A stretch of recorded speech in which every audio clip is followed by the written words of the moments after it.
Alright, so I've had a couple days to digest what happened at Crown Jewel, so you know what? I think it's time we go and try and we get over what happened at Crown Jewel. Hey, you know what? We're gonna go for a drive and we're gonna do it the only way I know how. So, how about we get right to it? Alright, we're gonna head out the front door. We're gonna head right for the car. So yeah, we just get out. We're going right for the car. And it's starting to sunset here, so yeah, let's just get right in the car and we're gonna try and get over this. Alright, I'm in the car. Let's turn her on. Here we go, it's on. There we go. Yeah, no. I know my safety sensors are not that good. Oh, and a good song on K106. You know, get the touchscreen on. May want to turn that down a bit. Yeah, there we go. Alright, we're on the road. We got AC/DC playing. On our way to Sarnia, we're going to try and find ways to get over Crown Jewel. So far, I think we're off to a good start to get over this. Alright, it's getting dark out and I got some Harveys, so I'm about to head home, man. Yeah, I think we're getting close to getting over this, so let's get going. Alright, we're almost home. We're almost home. I think we can get close to getting over Crown Jewel. I feel like we're making major progress here. Let's hope I can keep my good parking spot. Alright, we're home now and the lights just went on my car. Yes, we are home. It's late at night. But yeah, of course my brother is here, so... You know what, let's just head to my room and we'll try and get over this. Alright, get in my room. Get in my room here. Let me get the light on. There we go. Got the jersey, the belts here. More belts here. So yeah, we are home.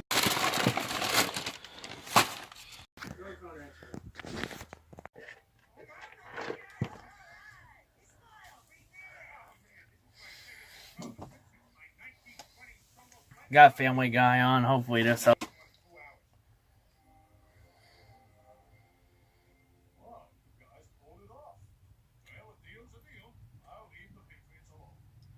This isn't working. How's it going, guys? It's Brad C at the WWE Monday Night Raw review from November 5th. So yeah, how about we jump right into the episode? So Raw starts off with the Raw roster on the stage. We have 6 security guards over at ringside. And then acting Raw General Manager PC Corbin comes out. Corbin comes to the ring and then Baron says he's out here to talk about Survivor Series.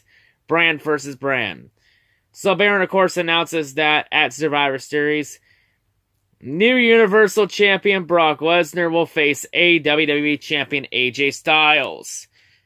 And then Baron says that Raw has a score to settle with SmackDown after Shane McMahon stole the America Cup from Dolph Ziggler and stole the right to be called the best in the United States. And then Baron says that Raw will be the superior team at Survivor Series. Well, probably because Raw's so far down the fucking shitter, so WWE's gonna have Raw win. To try and see if people will start watching Raw. This plan, well, you tried this plan the last 2 years and Raw's ratings are still in the shitter. This won't end poorly at all. Maybe you should have SmackDown win since they're a way better show. But that's my opinion.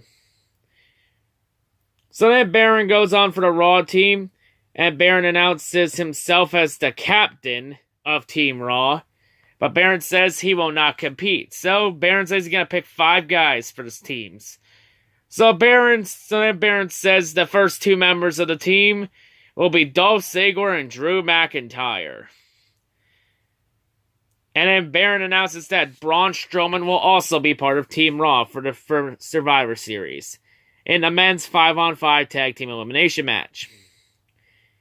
And then Baron says the reason he cost Braun the championship against Lesnar at Crown Jewel was because, well, not only did Vince want to masturbate to Brock Lesnar again, but Baron says that it was a teaching lesson for Braun Strowman. Teaching lesson for what? How to get buried properly? Like you did? Because we all know you're fucking buried because... Like, when you're acting Raw General Manager, it means you're not viewed as shit. Because honestly, Baron, you fucking deserve better than this. You're a lot more talented. So then Baron says that Braun needs to respect authority. So now Baron's just trying to be Eric Cartman. From that episode where Cartman decided to be a police officer in South Park. Hey, I'm an officer, and you will respect my authority. So then the Baron announces that Alexa Bliss will be the captain and manager of the women's team for Survivor Series. So then Alexa Bliss comes out and Alexa says that she'll be watching all the women's matches. And then Alexa announces the first women's match will be a 6-women tag match and a rematch from Evolution. The Riot Squad, Ruby Riott, Liv Morgan, and Sarah Logan take on Natalya, Bayley, and Sasha Banks. And then Kurt Angle comes out, the real Raw general manager. So Kurt Angle comes out, the crowd does the massive "You suck" chant. So then Kurt says that he wants to compete at Survivor Series as a member of the men's team. And then Baron suggests that Kurt should take a permanent vacation. And then Kurt Angle tells Baron that when Kurt was in charge, they would settle things in the ring. Not being PC. I think you may have triggered Baron Corbin, Kurt. You may have triggered him. So then Kurt proposes a match with Baron to not only qualify for Survivor Series, but the winner gets to be team captain for Raw. Baron at one point wasn't going to accept it, so then Kurt then calls Baron Corbin an embarrassment to Raw, and that he isn't a real leader. He is an embarrassment. He fucking deserves better, but he's buried, and Vince now sees him as a talentless hack. When that's the complete opposite. But mainly for Baron's burial, we have John Cena to thank for that. So then after that, Baron would accept the match. So then Kurt Angle's music would start to play. Baron would then cut it, but the crowd would still do a "You suck" chant to Baron Corbin, without allowing Baron to speak. So right as Alexa is about to announce that the 6-women tag match is about to start, Braun Strowman comes out. Braun makes a line to the ring. Braun would immediately take out all 6 security guards at ringside. And then Braun would get in the ring, and then Baron would roll out. And then Braun would chase Baron all the way to the backstage area, which would then prompt the Raw roster to brawl with each other. So then when Braun goes to look for Baron, he can't find him. And then when Braun gets the interview, Braun would then say that Baron will get these hands by the end of the night. So yeah, we'll go back to that situation a little bit. So next up, we get a 6-women tag match. We get Riot Squad versus Natalya, Sasha Banks, and Bayley. Few highlights of this match. Natalya's sharpshooter right off the bat was good, but it got broken up. Sarah's head toss was good. Natalya's arm toss was good. Liv's basement dropkick was good, along with Sasha's dropkick. Sasha's 2 meteoras, the one off the apron and the one off the top rope were good. Sasha's backstabber and followed by a bank statement was good, but it would get broken up. Sasha's double knees in the corner was good, along with Bayley's suicide dive. Ruby's STO was good, along with Bayley's stunner. Sarah's Irish whip to Bayley into the mid-rope was brutal. Gotta watch it. You may have gave Bayley a concussion, possibly. Because Whiplash is brutal. Liv's facebuster off the top rope was good. Bayley's arm drag was also good. Sasha's drop kick was good. Natalya's spinning clothesline and German suplex is good, followed by her glam slam. Liv's step up in Segura was also good. Match ending, Natalya would walk in the sharpshooter. But then after that, Ruby Riott would then grab Jim Neidhart's glasses, the one Natalya wore to ringside to honor her father. And then Ruby would snap the glasses in half. And then all 3 members of the Riot Squad leave. Like, it was an interesting situation because the match is ruled a no contest because the bell never rang. There was never submission. There was no tap out. There was no pinfall. The bell never rang to end the match. So that pretty much means it was ruled a no contest. What a dumb way to end a match. But continuing on. Next up, we get a one-on-one match. We get Jobber Mahal versus Apollo Crews. Highlights, and Jobber Mahal fails in the match. Jobber Mahal strikes. His punches and kicks looked extremely fake, as normal. Apollo's dropkick was good. Jobber Mahal's selling looked like garbage. There were times he oversold the move. There were times where he just completely no-sold it. Jobber's running knee looked too reckless, like, gently, dumbass. You may give Apollo a concussion. Apollo's dropkick was also good, along with his step-up enziguri. Match ending, Apollo would hit the gorilla press followed by the standing moonsault. Apollo gets the 3 count for the win. Were you expecting a competitive match here? Nope. Can't get anything competitive when you're facing fucking Jobber Mahal. But yeah. So yeah, next up, Intercontinental Champion and one half of the Raw Tag Team Champions, Seth Rollins, would come out. Seth, of course, would have both Raw Tag Team titles with him, because one of them's meant for Dean Ambrose, but, of course, Dean turned heel after they won the tag titles a couple weeks ago. So Seth comes out. Seth says he didn't get the job done at Crown Jewel to become the best in the United States and win the America Cup. So then Seth calls Baron Corbin a scumbag. And then Seth says that Brock winning the Universal title is a slap to the face, not only to the Raw roster, but also to the WWE Universe. Fact. That is it. That is true. That is a slap to the face. Because Brock does not give a fuck about the company. He just cares about money. Making that money. And then Seth says that he would say what he just said to Brock's face, but Brock predictably isn't in England. Because the money wasn't right for Brock. What a shocker. It's already turned into his last Universal title reign. Brock won't even show up. Well, Brock's going to be at Survivor Series in 2 weeks, so he'll be there. But according to the new Universal title plans, Brock won't be defending the title until WrestleMania 35, all the way in April. So Brock is effectively going to go be champ for 5 months without defending. Fucking retarded. And so essentially, the Universal title is going to pretty much be in a game of hot potato. Like, seriously, what was the fucking point of putting the title on Brock if he's just going to drop it immediately? Within 5 months, when he first defends the title. Like, it's dumb. Dumb as dumb. Like, come on. So Seth says that he would call Dean out, but he didn't want to waste everyone's time. So then Seth says he can't really defend 2 tag titles on his own. And right as Seth is about to announce that he's going to relinquish the titles, Baron Corbin would then appear on the Titantron in a storage room. And then Baron says that he believes Seth can defend the titles on his own. And then Baron announces an impromptu 2-on-1 handicap match for the Raw Tag Team titles. And Seth will have defended against Akam and Razor, the Authors of Pain.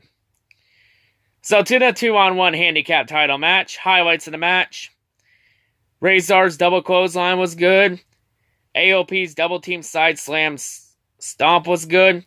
Seth's jawbreaker was good along with Razor's double leg takedown. Seth's 2 suicide dives were also good along with his sling blade and his blockbuster. Seth's Hurricane Rana followed by a super kick was also good and his frog splash. Razor's powerbomb was also good. Match ending, AOP would hit the neckbreaker powerbomb combo to get the 3 count for the win. So AOP are your new Raw Tag Team Champions. I actually got the notification from the WWE app about 3-4 hours in advance of the show because it was pre-recorded since, of course, they're in England. In Manchester. So, yeah. And we also knew this title change is going to happen 2 weeks ago. Like I called it.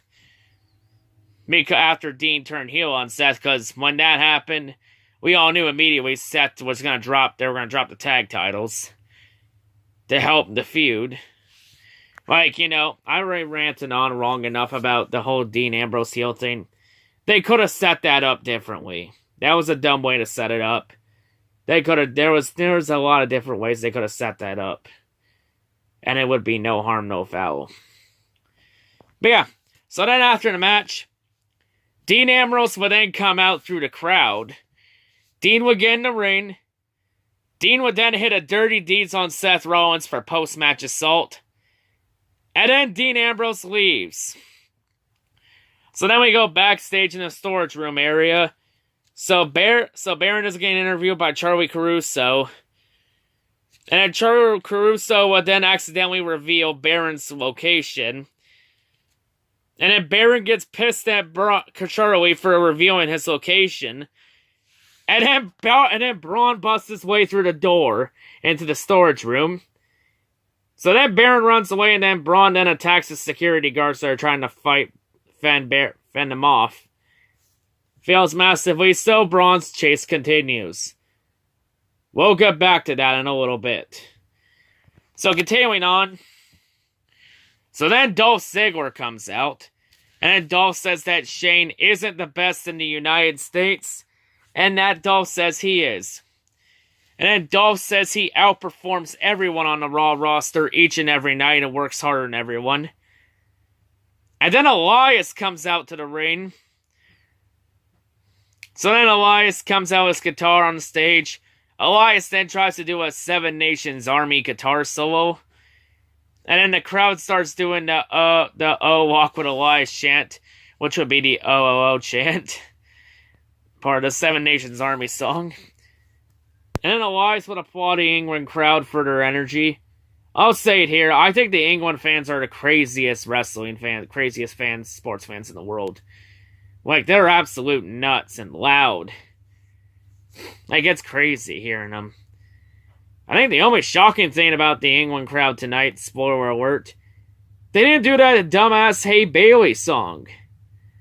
Holy shit, I think the England people have actually watched my videos and finally decided to have standards. Holy fucking shit. About time somebody actually listened to me for a change. It's like I suddenly know what I'm talking about for once. So then Elias continues on, and then Elias calls Dolph a loser.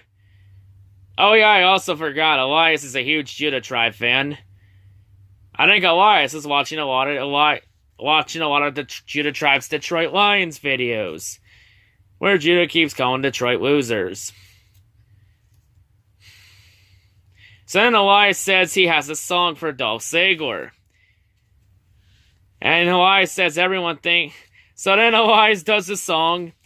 So then during the song, Elias says that everyone thinks Dolph Ziggler is a tool. And then Dolph challenges Elias to come down and say it to his face, so he challenges him to a match. So Elias accepts Dolph's challenge, he comes down to the ring, and we get ourselves an impromptu one-on-one match. Elias versus Dolph Ziggler. Highlights of the match. Dolph's amateur wrestling throughout the match in the start was really good. Of course, Dolph showing his amateur wrestling background, showing why he's a Hall of Famer for Penn State. Dolph's dropkick was also good. Elias' body slam and hip toss are good. At one point in the match, Michael Cole would pull a commentary botch when he would call Dolph's elbow an uppercut. No, you fucking dumbass. It's an elbow, not an uppercut. Or no, pay attention to the match, you stupid dumbass.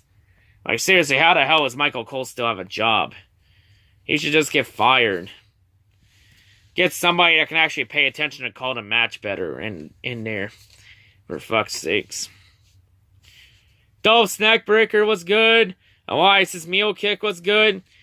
Dolph's spinning neckbreaker was also good, along with his elbow drop. Elias' jumping knee and sit-out powerbomb was good. Dolph would hit the zigzag, but it would force a rope break. But Elias gets fun on a rope, forcing a break. So that match ending while Dolph was getting a bit upset about it. So Dolph will take his eye off the ball. Elias to take advantage. He hit the drift away. Elias gets the 3 count for the win. So Elias builds himself some momentum. And keep in mind, for the men's Survivor Series team, there's still 2 spots up for grabs. So yeah, continuing on. Next up, we get another segment. So, Raw Women's Champion Ronda Rousey comes out to the ring. Of course, Ronda's addressing Becky Lynch's comments on SmackDown, where Becky says that she's going to rip Ronda Rousey's arm out of her socket. So then Ronda says that she has respect for Becky. But then Ronda says, don't look at my respect as a weakness. So then Ronda says she likes the new Becky Lynch, the heel Becky. And Ronda says that it will take more than an attitude change for Becky to beat Ronda. And then Ronda says that she wants Becky to give her a challenge at Survivor Series. Oh, you said you heard it right here. Ronda Rousey wants a real opponent. So, is Becky Lynch the opponent in our new story/meme? Ronda Rousey and the search for a real opponent. Ronda would first go to Stephanie McMahon. She'd ask Stephanie, are you a real opponent? Stephanie replies no. Ronda walks away. Ronda then goes to Nia Jax. She asks Nia Jax, are you a real opponent? Nia says no. Ronda walks away. Ronda then asks Alicia Fox, are you a real opponent? Alicia says no. Ronda walks away. Ronda goes up to Alexa Bliss. She asks Alexa, are you a real opponent? Alexa says no. So Alexa's not a real opponent. Ronda walks away.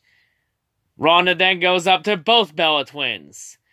Ronda asks both Bella Twins, are you both real opponents? Both say no and they want to focus on their TV show Total Bellas. So the Bellas are not real opponents. Ronda walks away. You pretty much get the idea with the meme. Because you know what? The memes will live on forever, damn it. So then Ronda ends the segment by saying that she's the baddest bitch on the planet. That would actually be a better slogan. Instead of baddest woman on the planet, the t-shirts should say baddest bitch on the planet.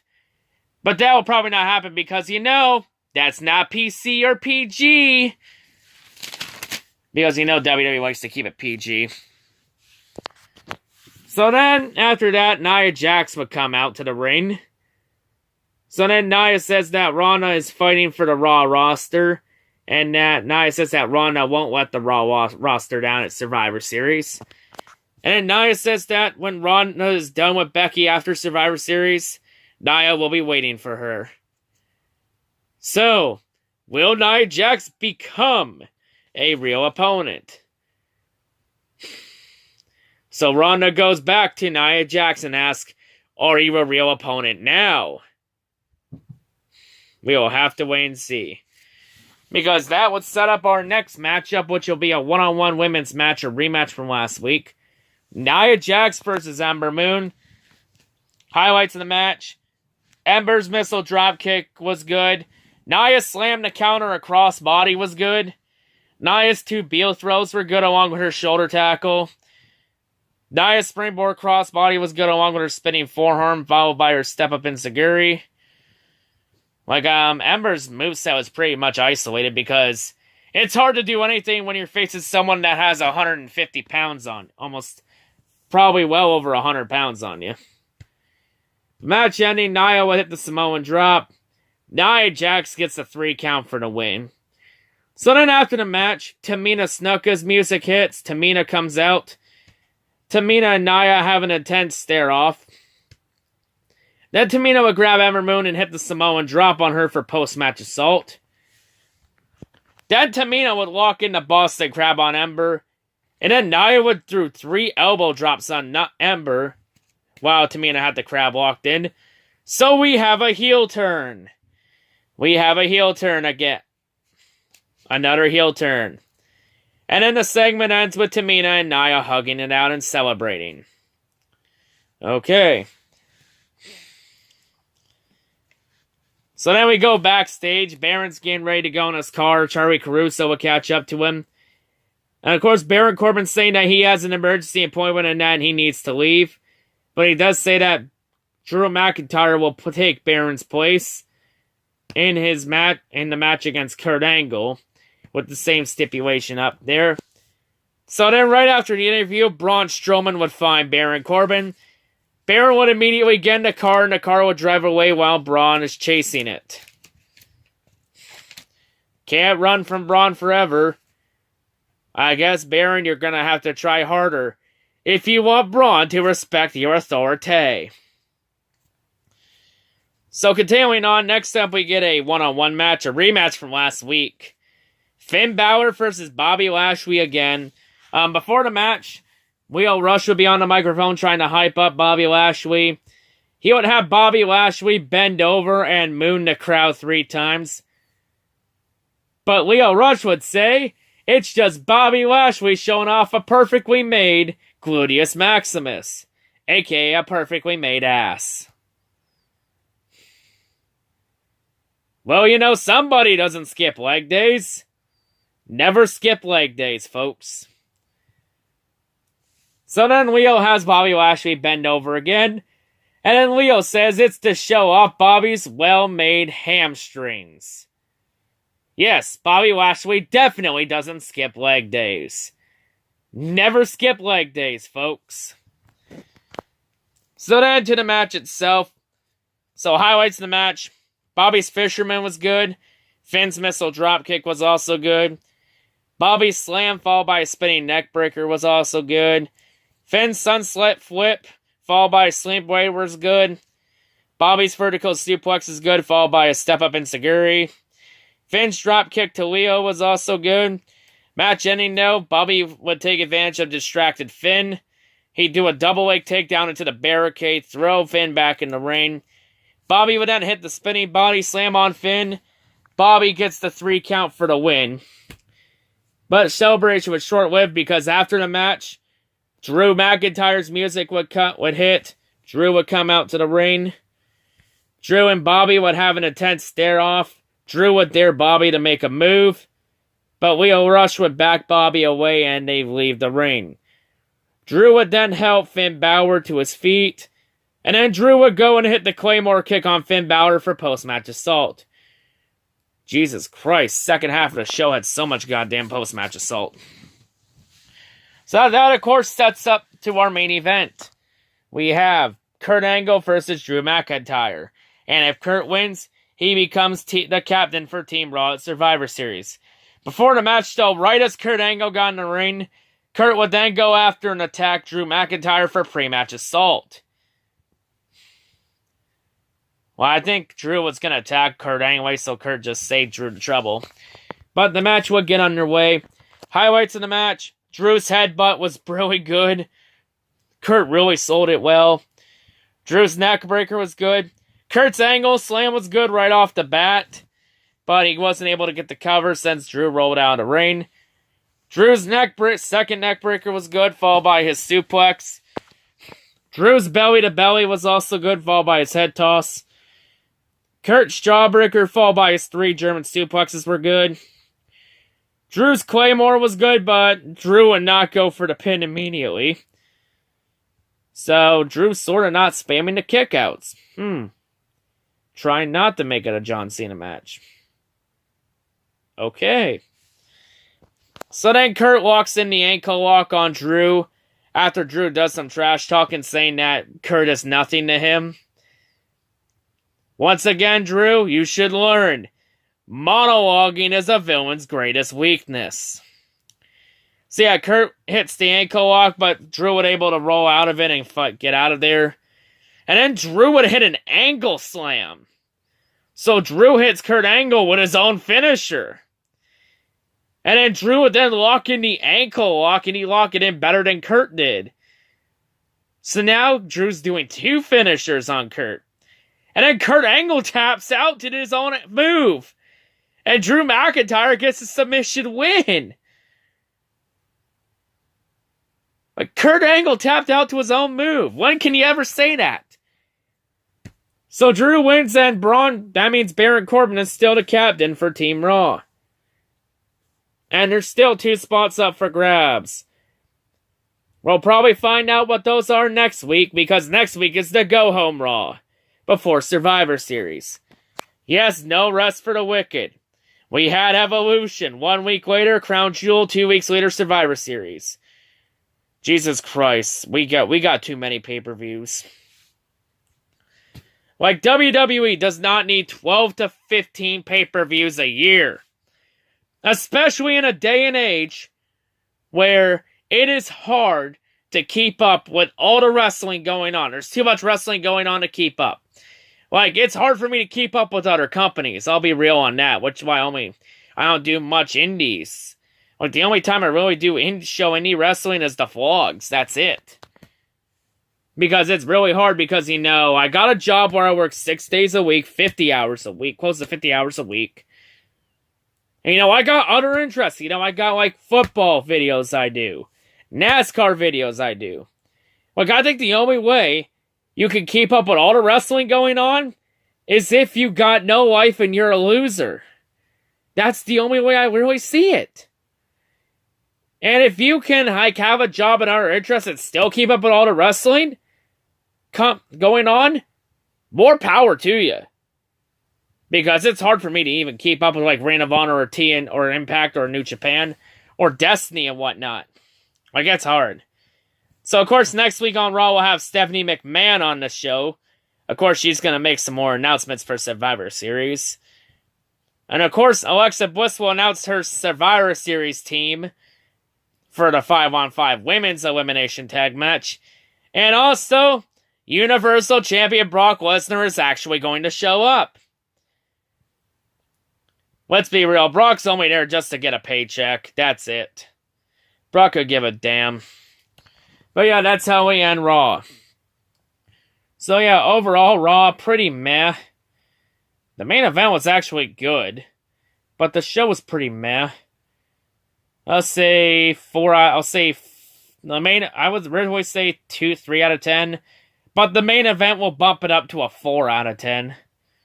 So yeah, 4 out of 10, my final rating for Raw. And also, speaking of vlogs, I actually got a vlog coming next week. Because next week it was just announced, as you can see on the wall, I will be meeting Mick Foley again. Of course, this was when I met Mick Foley at Hamilton Comic-Con back in October 2016. So 2 years ago. I'll be meeting Mick Foley again because he's going to be at a comic book store in Sarnia next Thursday night. It's actually at night, so I can actually do it since I work in the morning. So yeah, I got a vlog coming up. That Mick Foley pop figure up there, if I can get my arm up there, we go. Yeah, up there, I'm gonna try and get that signed by Mick Foley. Because the autographs are pretty cheap, they range anywhere from $20 to $40, so I'm gonna take advantage of it. I'm also going to try and get my Winged Eagle WWE Championship belt signed by Mick Foley over on the wall over here right in front of me. So yeah, maybe get a pop figure signed and a title belt signed. But when I take that pop figure off, that means it's never going to come back on the wall, so I'm going to have to find a new pop figure to replace that. Because I'll have the pop figure in a case from now on. But yeah, there's an update. Vlog coming up, meeting Mick Foley again. Because why not? So yeah, got that to look forward to. So yeah, that's all I gotta say. Hope everyone has a great day, and yeah, peace out.